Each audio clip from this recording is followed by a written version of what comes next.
Information के साथ।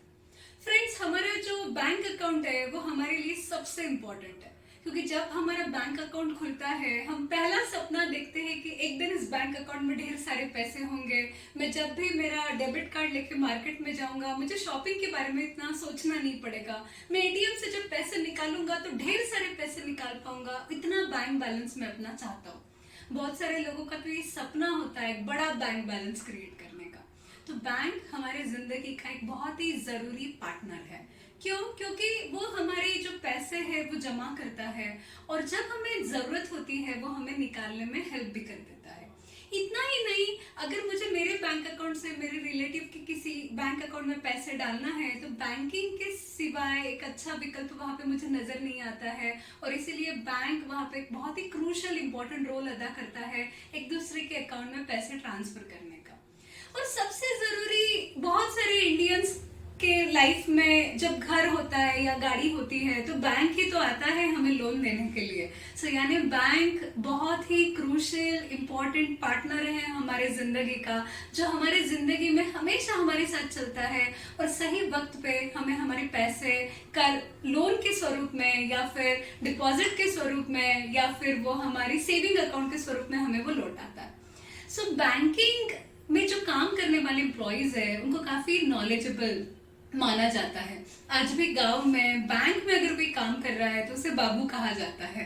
लोग आमतौर पे जो नॉर्मल पीपल है, रिटायर्ड लोग, होम मेकर, आम आदमी जब बैंक में जाता है तो बहुत रिस्पेक्ट से जाता है, क्योंकि वो अपनी जिंदगी की पूरी जमा पूंजी बैंक को देता है और उसे 100% भरोसा होता है बैंक के ऊपर कि पैसे कभी डूबेंगे नहीं। बैंक भी कई तरह के होते हैं और आमतौर पे हम ये देखते हैं कि तो पत संस्थाएं होती है वो जो डूब जाती है और उसमें पैसे पूरे चले जाते हैं लोगों के। तो इस टॉपिक पे मैं हम कभी और बात करेंगे, पर आज मैं जो विषय लेने जा रही हूँ वो काफी गंभीर है, क्योंकि आज के जमाने का बैंक बहुत बदल गया है और वहां पे जो एम्प्लॉइज है ये भी बहुत बदल गए हैं। ये अब वो बैंकर नहीं रहे, वो बाबू नहीं रहे, तो ये टिपिकल सेल्स वाले बन चुके हैं। और ये अनुभव छोटे मोटे बैंकों में नहीं तो बड़ी बड़ी नेशनलाइज बैंकों में भी आता है। रिसेंटली मेरे पहचान के एक परिचित अपना सेविंग अकाउंट खोलने के लिए इंडिया के नंबर 1 बैंक में गए थे और उन्हें ये एहसास हुआ कि जब वो सेविंग अकाउंट के लिए उन्होंने जब फॉर्म मांगा तो उनको वहां के एम्प्लॉय ने कहा कि आपको कंपल्सरी इंश्योरेंस पॉलिसी लेनी ही पड़ेगी।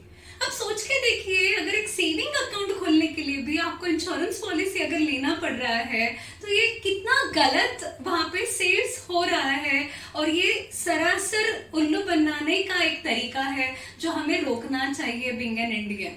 मेरा ये कहना नहीं है कि बैंक के थ्रू हमें इंश्योरेंस नहीं लेना चाहिए या हमें बैंक के थ्रू म्यूचुअल फंड में निवेश नहीं करना चाहिए, पर हमें बिना नीड समझे अगर इंश्योरेंस को दिया जा रहा है या हमारी जरूरत ना होने के बावजूद भी हमें फोर्सफुली ये कहा जा रहा है कि अगर आपको लोन लेना है तो आपको ये इंश्योरेंस लेना ही पड़ेगा, अगर आपको सेविंग अकाउंट खोलनी है तो आपको फलाना फलाना प्रोडक्ट लेना ही पड़ेगा, अगर आपको आपके बच्चों के लिए कुछ डिपॉजिट्स करने हैं तो आपको उसके साथ में ये वाला जो इंश्योरेंस पॉलिसी है, ये वाला जो प्रोडक्ट है, ये आपको कंपलसरी है। ये अगर बात कहीं ना कहीं हो रही है तो ये एक सेल्स का तरीका है और ये सही नहीं है, क्योंकि इस तरीके से बहुत सारे इंडियन गलत तरीके के प्रोडक्ट ले लेते हैं और बाद में वो काफी बड़े फाइनेंशियल क्राइसिस से गुजरता है और ये कहीं ना कहीं बहुत बड़े पैमाने पे उल्लू बनाने का एक तरीका।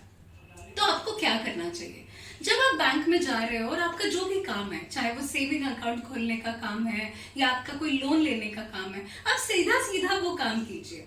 अगर आपको कोई भी एम्प्लॉय ये कहता है कि इसके साथ में आपको इंश्योरेंस पॉलिसी लेना कंपलसरी है, चाहे वो कोई भी इंश्योरेंस पॉलिसी हो, तो आप वहां पे उनको बोल सकते हो कि अगर आप कंपैरेटिवली सही हो, आपका प्रोडक्ट कंपैरेटिवली मेरे नीड के अकॉर्डिंगली है तो मैं आपसे खरीद लूंगा, नहीं तो मैं रिसर्च करूंगा और हो सकता है मैं बाहर से उस चीज को खरीदूं, मुझे आप कंपलसरी नहीं कर सकते। और फिर भी अगर वो एम्प्लॉय फोर्स करता है तो आप उसे बहुत ही प्यार से कहिए कि आप जो भी बात कर रहे हो आप मुझे मेरे मेल पे आप डलवा दीजिए आपके जो ऑफिशियल आईडी है, और वो ये कभी नहीं कर पाएगा कि आपको कंपलसरी इंश्योरेंस पॉलिसी लेना कंपलसरी है, ऐसा वो कभी मेल नहीं कर सकता, क्योंकि एज पर आरबीआई नॉर्म्स कोई भी बैंक का एम्प्लॉय आपको कोई भी प्रोडक्ट कंपलसरी नहीं दे सकता। जो आपकी जरूरत है वही काम आप कीजिए, बाकी चीजें आपको बैंक से लेना कंपलसरी नहीं है। इसका ये भी मतलब नहीं है कि अपने बैंक से बाकी प्रोडक्ट नहीं लेना है, आप ले सकते हो, बट अगर कोई आपको फोर्सफुली ये दे रहा है और अगर आप फोर्सफुली खरीद रहे हो तो ये आप उल्लू बन रहे हो। और मत बनो उल्लू में मैं यही कहूंगी, थोड़े जागरूक बनिए। और अगर आपके साथ कोई बड़ा फ्रॉड हुआ है बैंक के थ्रू, तो बैंक का भी कंप्लेंट आप कर सकते हो। उसका एक लोकपाल होता है, बैंक के भी ombudsman होते हैं जहाँ पे आप ये कंप्लेंट कर सकते हो और आप अपनी बात रख सकते हो कि आपके साथ क्या फ्रॉड किया गया है। रिसेंटली IRDA के भी वेबसाइट पे जब फ्रॉड की इंफॉर्मेशन आई तो बहुत ज्यादा फ्रॉड बैंक के थ्रू हुआ है। तो फ्रेंड्स, बैंक इंपॉर्टेंट है, बट इतना भी नहीं कि हम उन पे ब्लाइंडली भरोसा रखें और हर प्रोडक्ट हम बैंक से खरीदें। प्लीज थोड़े जागरूक होके ही आप हर चीज को खरीदिए, क्योंकि आपका पेनी इन पेनी आपके लिए इंपॉर्टेंट है। मत बनो उल्लू में इसी के साथ मैं रुकती हूँ। अगली बार कोई नई टॉपिक के बारे में हम बात करेंगे।